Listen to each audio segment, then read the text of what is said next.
It was late, quiet, too quiet, and somewhere beneath the streets of Queens, a man was waiting with a hammer. It was February 24th, 2022, and New York City was still limping through the pandemic haze. Subways were emptier than usual, but for Dr. Nina Rothschild, 57, it was just another late night finishing up her shift. She was no stranger to long hours. A senior scientist at the NYC Health Department, Dr. Rothschild has spent the last 2 years battling COVID from inside, tracking the virus, crafting public health messaging, saving lives. But now, at 11:20 p.m., she was just another tired commuter, making her way into the Queens Plaza subway station in Long Island City, Queens. She didn't know it yet, but someone was following her. Surveillance footage would later reveal everything. Dr. Rothschild walked calmly down the stairs toward the platform. She wore a long coat and carried a tote bag over her shoulder. Behind her, a man in a dark jacket, black pants, and a black baseball cap slowly descended the steps. He had a cane in one hand. He limped slightly. At first glance, he looked like someone who needed help. But that cane wasn't for walking. It was a disguise. And in the other hand, hidden just out of view, was a hammer. As she neared the bottom of the stairs, the man suddenly rushed forward with brutal force. He kicked her down the stairs, sending her sprawling onto the landing. Then he lifted the hammer, stepped over her, and brought it down on her skull. Once, twice, 13 times. The blows landed with sickening precision, aimed directly at her head. Her skull fractured. Blood pooled beneath her. She raised her hand, trying to defend herself. He struck again. She tried to crawl away. Another blow.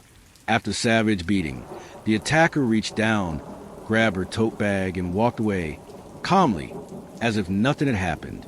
No shouting, no warning, no motive, just pure, calculated violence.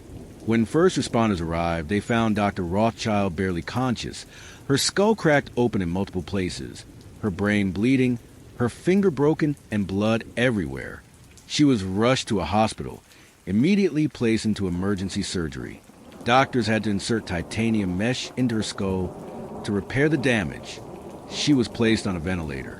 For a time, her life hung in the balance. The NYPD released surveillance video to the public within hours. The footage shocked the city and the country. This wasn't a mugging gone wrong. This was an ambush, and it looked premeditated. Who was the man behind the hammer?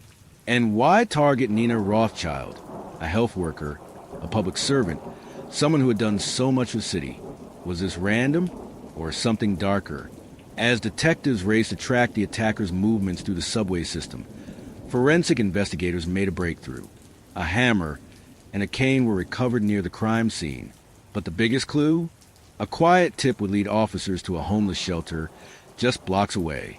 And inside was a man named William Blount. The surveillance footage of the brutal subway hammer assault had gone viral. The city was in shock. Police were flooded with tips, and the mayor's office issued a statement vowing swift justice. Within 48 hours, investigators had zeroed in on a suspect. His name was William Blount. He was 61 years old, homeless, a career criminal with a long rap sheet, dozens of arrests going back decades. Most were for petty crimes, but a disturbing pattern of violence ran through it all. He had only recently been released from state prison, and now he was back on the streets of Queens. Detectives tracked him to a supportive housing facility, a shelter in the Long Island City area, just blocks from the scene of the attack. When NYPD officers arrived, Blount didn't run. He didn't resist. He just said, "I didn't mean to hurt nobody."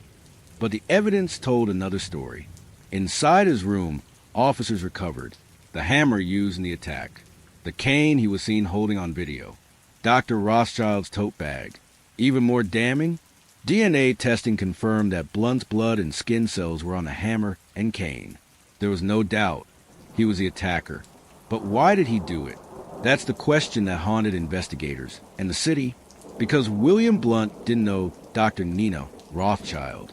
There was no prior contact, no personal grudge. She wasn't wealthy. She wasn't flashy. She wasn't political. She was just walking home. Some detectives believe it was a robbery. that Blount intended to steal her bag and use extreme violence to disable her, but others weren't so sure. Because the brutality didn't match the motive, he could have grabbed the bag and run. Instead, he nearly beat her to death. In the courtroom, prosecutors would later say, this wasn't a robbery, it was an execution attempt. But Blount's public defender painted a different picture. An aging, mentally ill man on the streets, lost in the system. He had slipped through the cracks. And this time, someone else paid the price. Meanwhile, Dr. Rothschild was still recovering in the ICU. Her condition was slowly improving, but her injuries were devastating. Doctors said she was lucky to be alive. She had metal plates in her skull, neurological trauma, and permanent damage to her mobility, and she had no idea why she was attacked. The community responded with rage and fear. Subway riders were terrified.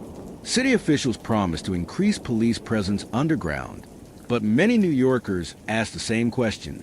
How did a man with William Blount's criminal history end up back on the street and armed with a hammer? As Blount was arraigned, the charges stacked up: attempted murder, first-degree assault, robbery, criminal possession of a weapon. Prosecutors called it a cold-blooded, calculated assault on a defenseless woman. He was held without bail. His face, captured on every news network, became a symbol of the city's failure to protect its own. But as the case moved toward trial, one detail stunned even hardened prosecutors. Despite the 13 hammer blows to the skull, despite the titanium mesh, despite the coma, William Blount would not be charged with attempted murder in the end. Why? Because prosecutors weren't sure they could prove intent to kill. And in New York criminal law, that matters. What did it take to survive an attack like this? And what did Nina say to the man who nearly killed her?